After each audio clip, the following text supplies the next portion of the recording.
Кетеринг Гергови Академи. Аз съм Ани Гергова, от няколко години се занимавам с кетеринг и десерти. Започнах от домашната кухня с много безсънни нощи и несполучливи рецепти. Но днес съм тук, за да ви представя морковената торта. Една рецепта, намерена преди 12 години в едно кулинарно списание. Вече днес и моя личен подпис. В този канал ще ви науча как да готвите като професионалисти от дома. Спокойно, организирано и с увереност. И нека да започнем сега! Започваме с 350 грама брашно, 400 грама настъргани моркови, 300 грама захар, 150 мл олио, 150 мл прясно мляко, 100 грама стафиди, 100 грама портокалови кори, 1 чайна лъжичка сода бикарбонат, 1 чайна лъжичка канела, 100 грама ситно смелени орехи и 3 яйца. Започваме с разбиването на 3 яйца. Хубаво е да бъдат разбъркани около 1 минута, да се получи една добре пухкава и лека пяна отгоре.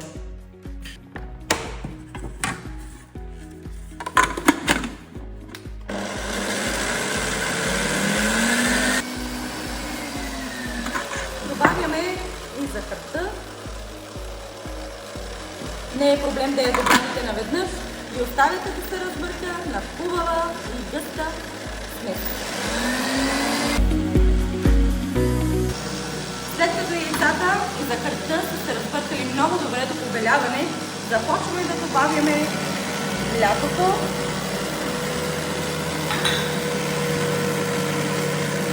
олиото и сипвате наведнъж, без да се притеснявате. Стафидите, портокаловите корички,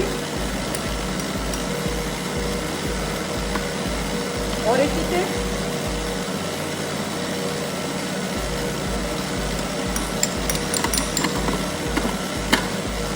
добавяме содата и канелата, добавяме брашното, което е предварително пресято, за да има повече въздух и нашия блат да стане по-въздушен и по-мек.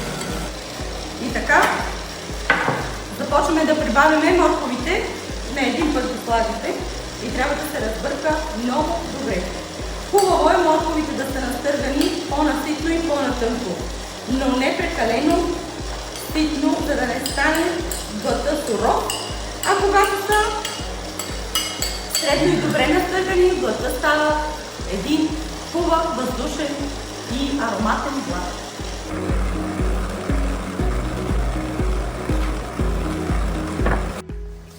След като сместа вече е разбъркана, разпределяме и печем в печката на 180 градуса без вентилатор. Аз съм си приготвила силиконови форми.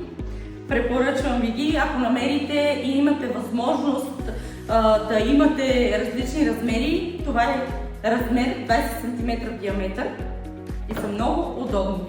Разделяте по 300 грама от сместа в една силиконова форма. Преди това може да напръскате с малко спрей за печене. Не е необходимо, но е хубаво, желателно е.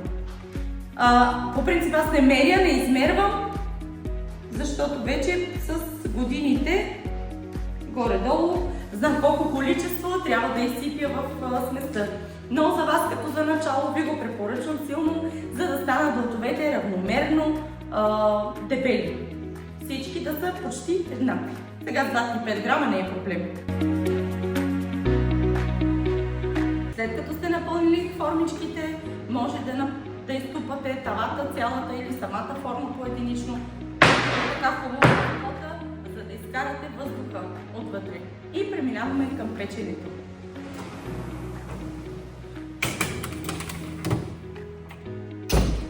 На 180 градуса без вентилатор за около 20-25 минути, според зависимост от вашите печки.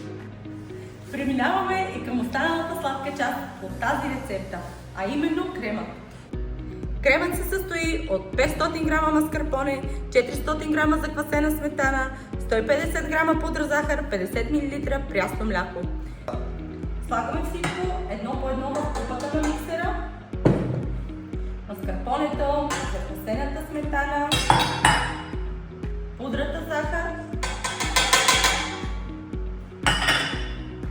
и прясното мляко. Ако искате да не ви пръска, препоръчвам ви да изчакате първо да се разбъркат по-плътните съставки и накрая да добавите прясното мляко. За препоръчване, ако не искате да чистите после цялата кухня.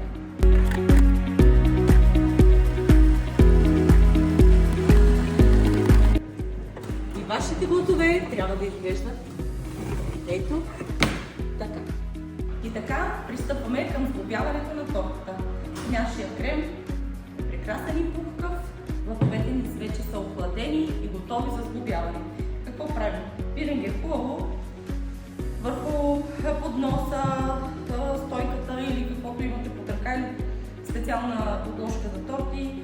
Хубаво е така, просто да намажете самото дъно, за да не мърдат. И започваме, слагаме блата, слагаме ринга около него.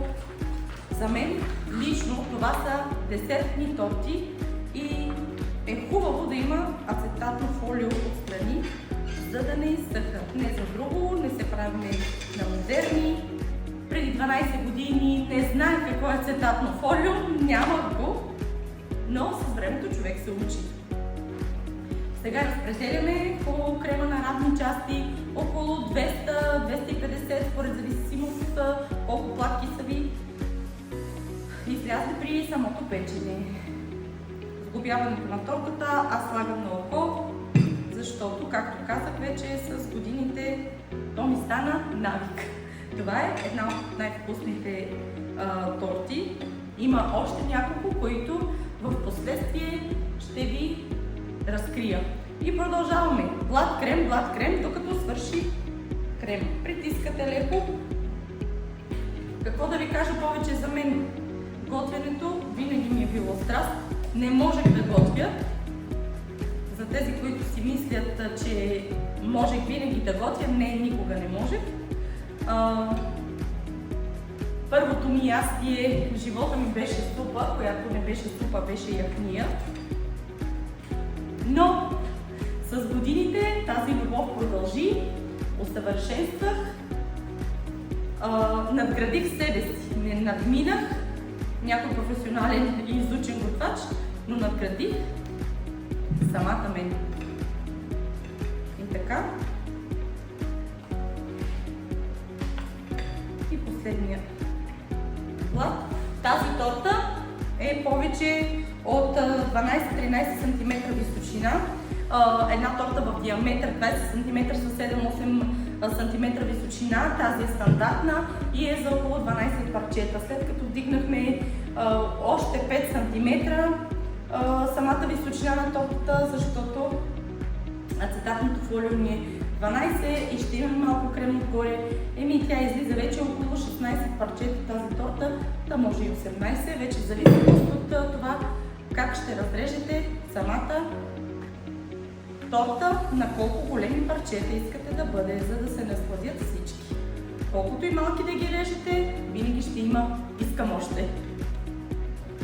Така, десертните торти може да бъдат перфектно загладени, могат да бъдат и хей така леко рошави отгоре, но аз ще ви дам една идея. Взимате една формалка, ступена лъжица, ако искате и чайна, и започвате от средата навън да въртите в кръгла посока.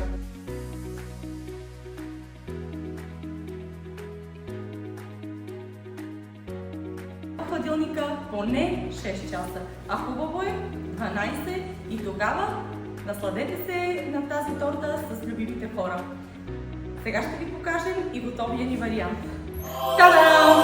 Ето е вече добре охладената морковена торта, която направих преди това, за да мога да я разрежа и да завършим видеото в цялата му форма, визия и вкус. Така както ви казах, препоръчвам ацетатна хартия, за да не изсъхва. Сега ще нарежем едно вкусно и сочно парче. Можете да ползвате морковчета за декорация или да си направите сами, или да си закупите готови. Сами може да си направите от захарно тесто, оранжево, и зелено за листенца. И сега, ето я в цялата й визия и съвършенство, морковената ни торта. Погледнете сочността на блатовете. Просто са уникално вкусни. И сега е време да опитаме и да дегустираме. Аз знам вкуса, но просто не мога да стоя. Страхотна.